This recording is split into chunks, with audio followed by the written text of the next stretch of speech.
Hello friends, कैसे हैं आप सभी लोग। Welcome to learners zone. आज हम इन न्यूज़ में लाए अगला सेगमेंट जो फिर इंटरनेशनल रेशियो से और रिलेशन से रिलेटेड है। देखिए, इंटरनेशनली एक ऐसा सिनेरियो बन चुका है जिसको समझना थोड़ा मुश्किल हो रहा है। और वर्ल्ड आज एक तरीके से बारूद के ढेर पर बैठा है। हमें खुद ही नहीं पता आने वाले टाइम पे क्या होगा।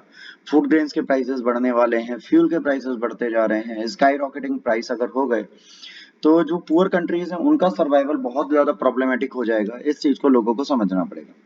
तो आइए बिना देरी के स्टार्ट करते हैं। सऊदी अरेबियन एमरीको petroleum storage hit by Houthi, है ना, अटैक। अब यहाँ पर क्या है, ये हूती अटैक हुआ। ये आपका यमन का इतना एरिया है जहाँ पर हूती बहुत ज्यादा डोमिनेटेड है, और ये डोमिनेटेड लोगों को ईरान सपोर्ट करता है, ये माना जाता है। और इन्होंने सऊदी अरेबिया के दो प्लेसेस पे अटैक कर दिया है, जो बहुत बड़ी सिचुएशन बन गई है। अब आपको बता दें कि वर्ल्ड वाइड अगर बात करें तो ये भी बहुत बड़े ऑयल और गैस के फैसिलिटीज थी। अगर ऑयल फैसिलिटीज खत्म होती हैं तो इंटरनेशनली हमें आने वाले टाइम पे ऑयल नहीं मिल पाएगा, तो एक बहुत बड़ा इशू है। ये होते ही हैं जो वहां रहते हैं। बट सबसे बड़ी बात है, इनके पास अभी तक एडवांस वेपन्स नहीं थे, पर अब एडवांस वेपन ये यूज करने लगे। दो जगह हैं, इन दो जगह पर इन्होंने अटैक किया है यहाँ से। तो अब प्रॉब्लम ये है कि ये दोनों जगह जलने लगी हैं, और ऑयल की सप्लाई फ्यूचर में हमारे यहाँ डिनाई होगी या कम होने लगेगी वर्ल्ड वाइड। अब यमेन हुतीज ने अटैक लॉन्च किया है सऊदी एनर्जी प्लांट पे, ये उन्होंने खुद बोला है। उन्होंने कहा टू स्टोरेज को कराया है उन्होंने अटैक, बट कोई भी ऐसा नहीं है। एम अरामको एक उनकी कंपनी है अरामकोस, उसमें उन्होंने अटैक किया, कैजुअलिटीज कोई नहीं हुई है। ईरान अलाइंड जो है उन्होंने कहा है कि हुतीज को ईरान सपोर्ट करता है, और होली मंथ ऑफ रमजान आने वाला है उससे पहले अटैक हुआ है। ईरान ने कहा है कि अटैक जो हुआ है ना, किंगडम की ऑयल फैसिलिटीज पे हुआ है, और कोई दिक्कत नहीं है। उन्होंने कहा भाई रमजान से पहले हुआ है, हमें सिक्योरिटी रखनी थी, हम उसको ध्यान देंगे। और उन्होंने कहा है कि ग्लोबल एनर्जी की सप्लाई चेन को इंश्योर करने के लिए यमन ने पहले भी कहा था कि भाई वो मिलिट्री लॉन्च करेगा, और अब प्रॉब्लम आने लगेगी। कोलिशन स्टेटमेंट जो है उसमें ये कहा गया है कि अभी तक फ्लेम दूर से देखी जा सकती हैं। यूरोपियन मिनिस्ट्री, जो सऊदी अरेबियन मिनिस्ट्री है, उन्होंने कहा है ये स्टॉपेज अटैक है और हमें ऐसी रिस्पॉन्सिबिलिटी देखनी चाहिए। वो अपनी आर्मी के साथ लगेंगे, ऑफिशियल मीटिंग हो रही है कि फ्यूचर में क्या होगा। और सबसे इंटरेस्टिंग बात है कि इन्होंने कहा है कि भाई इन्होंने जो अटैक किया है वो बैलिस्टिक मिसाइल से किया है और एडवांस ड्रोन से किया है। एक बहुत बड़ी चीज होती है, जो भी अभी तक सोशली इल पर्सन थे उनके पास एडवांस वेपन्स नहीं थे। भाई वो गन्स वगैरह लेके चलते थे, ठीक था। पर अगर उनके पास बैलिस्टिक मिसाइल्स आने लगेंगे और एडवांस ड्रोन्स आने लगेंगे तो अब वॉर का सिनेरियो बदल जाएगा। जो अनरेस्ट, ये मान लीजिए प्लेस है, यहाँ पे अनरेस्ट है, तो इस अनरेस्ट को खत्म करना है। और अगर इन्हें कोई कंट्री एडवांस वेपन्स प्रोवाइड करा रही है और इनको और बूस्ट कर रही है, तो other countries in range danger में आ जाएंगी, और एक बहुत बड़ा इशू बनता है वर्ल्ड वाइड। अब ऑलरेडी रशिया यूक्रेन वॉर चली रही है, ये हमें देखना ही पड़ेगा। अब प्रॉब्लम ये है कि सोर्स ऑफ थ्रेट है, और ये इतना सना और ये दोनों प्लेसेस जहां से इन्होंने अटैक किया, ये दोनों प्लेसेस, ग्रीन जो प्लेस है ये हुतीस का है। ठीक है, तो ये बहुत बड़ी चीज हो गई। ये यमन में इतने कंट्रोल इनके पास है। ठीक है, तो अब कुछ ना कुछ तो इश्यूज चलेंगे ही चलेंगे जब इनका कंट्रोल खुद का नहीं है। अब उसके बाद हुतीज जो है, यूनाइटेड नेशन स्पेशली इनवाइस जो है टेम्परेरी ट्रेस दे रहा था रमजान के टाइम पर, अप्रैल में रेहाद होस्ट करने वाला था कई सारी पार्टीज। यूएन सेक्रेटरी अटेनिव ने कहा है कि भाई अटैक जो है हमारे एलाई पर है, तो हम इस पे काम करेंगे और कॉन्फ्लिक्ट यमन से दूर करने की कोशिश करेंगे।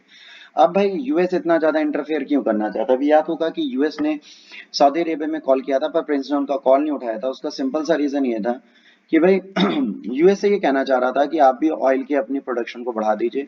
अपनी कैपेबिलिटीज के बियॉन्ड यूएसए इस टाइम पे ऑयल का प्रोडक्शन कर रहा है लोगों को सपोर्ट करने के लिए। देखिए प्राइस जो हाइक हो रहे थे फरवरी में वो अब डाउन आए, बट इस अटैक के बाद फिर से प्राइस हाइक होने लगेंगे। अब प्रॉब्लम क्या है, रशिया में अटैक हुआ है, यूरोपियन यूनियन की भी ऑयल सप्लाई जो मैक्सिमम है वो किस पे होती है, सबसे ज्यादा इनको देता है रशिया। रशिया देख लीजिए कंपनीज, अब देखिए रशिया सबसे ज्यादा इनकी सप्लाई दे रहा है और कोई कंपनी नहीं दे रही, है ना। यूएस से बहुत पीछे है इन मामलों में।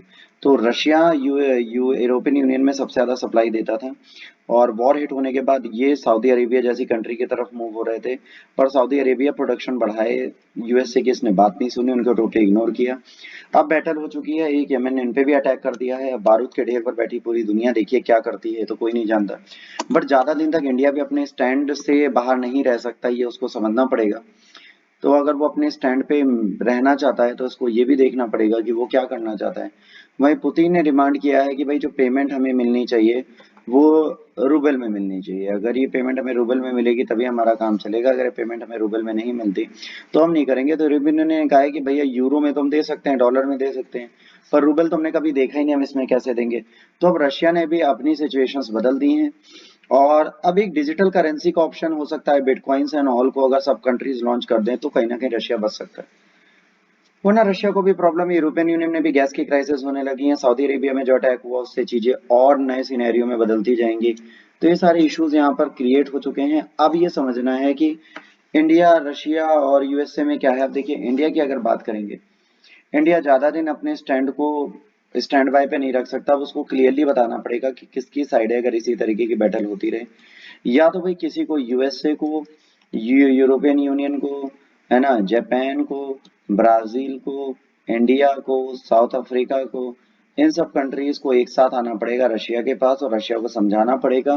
देखिए किसी भी बैटल का फाइनल सिचुएशन में सेटलमेंट बात से ही होता है। तो बेहतर है कि हम इनिशियली ही बात कर लें और चीजों को सेटल करने और टैकल करने की कोशिश करें। अगर हम ये कोशिश करते हैं तो कहीं ना कहीं हम चीजों को सही डायरेक्शन में ले जा पाएंगे। हमें कोशिश करनी है हम जितनी जल्दी हो सके इस वॉर को खत्म करें, ताकि ये वॉर खत्म हो और सिचुएशन दुनिया की बदले। क्योंकि अब अगर एनर्जी और फूड ग्रेन क्राइसिस इस तरह बढ़ते रहे तो हमारे यहाँ सबसे पहले एनर्जी क्राइसिस आएगा और food grain crisis world wide आ जाएगा। तो ये सिचुएशन वॉर की और खतरनाक हो जाएगी। और जैसे कि बात है न्यूक्लियर वेपन्स, केमिकल वेपन्स, इसमें कोई भी कंट्री आज पिछड़ी नहीं है। और जो सोशली इलिसिट पीपुल्स हैं, जो अनरेस्ट फैलाते हैं, छोटे उपद्रवी हैं, उनके पास भी एडवांस वेपन आने लगे। ये क्लियर थ्रेट है इंटरनेशनल सिनेरियो के लिए आज की डेट में।